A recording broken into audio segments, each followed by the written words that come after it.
A few nights ago, after I put everybody to bed, I'm just kind of having a rough day. And like many of you guys, March 2020 has been a long year. So I wanted to read you guys what I wrote, but at the same time, I didn't want this to come off cheesy or corny. I wanted it to be authentic. And sometimes that's kind of hard to do as you reflect. But in this moment, if you guys would let me, I'd like to read you what I wrote. March 2020 has been a long year. Your wife has been battling stage 3 breast cancer while pregnant and taking chemo. She also has had a mastectomy. She's given birth after a long labor to your son, and who had to spend a week in the NICU with her because of a global pandemic. School has been canceled, and you're told to stay home and isolate with your 9 and 6-year-old, who are looking to you daily for education and play since there's no childcare. Meanwhile, your company's business is slowing, and your country's economy is headed towards, well, not a good spot. Oh, and the other form of income, real estate, has tenants who can't pay their rent and Airbnb guests who keep canceling. You're exhausted because you have a newborn. And well, there's no gym. It's my one place of sanity because everybody is freaking out and you're trying to work remote. But since you have to be teacher and caretaker and chef and maid, you are literally hopping off one phone call to wipe somebody's bottom and also break up a fight or give someone pain meds. Or you can tell yourself this story. Your pregnant wife was diagnosed with an aggressive form of stage 3 breast cancer, and she chose to halt treatment to save your son's life. They both survived chemo and a successful mastectomy that removed the cancer from her body.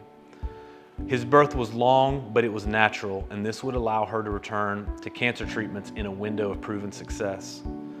While the global pandemic was occurring, you were able to shelter them both in a quarantine hospital for healing, which, by the way, was fully covered by your insurance.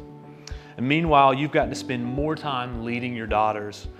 Your wife and your son also got to return home to a beautiful farmhouse filled with light and flowers and food, all from people that love you.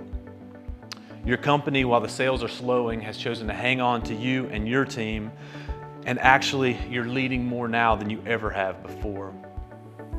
And that real estate that you were so worried about, the banks have agreed to work with you and your residential tenants are covering your baseline.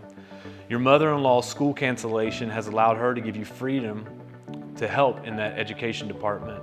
And you have been able to teach creek clearing and crawdad catching and golf cart driving classes in between money counting math classes and creative writing to your daughters. They're both excelling at it, by the way. Your wife, while in pain, is not throwing up, losing her hair, and this last round of chemo is not keeping her in the bed. Oh, and that little baby that she fought to save. He's healthy and whole enough to cry when he's hungry, to digest carefully collected milk that loving mothers from your community have donated.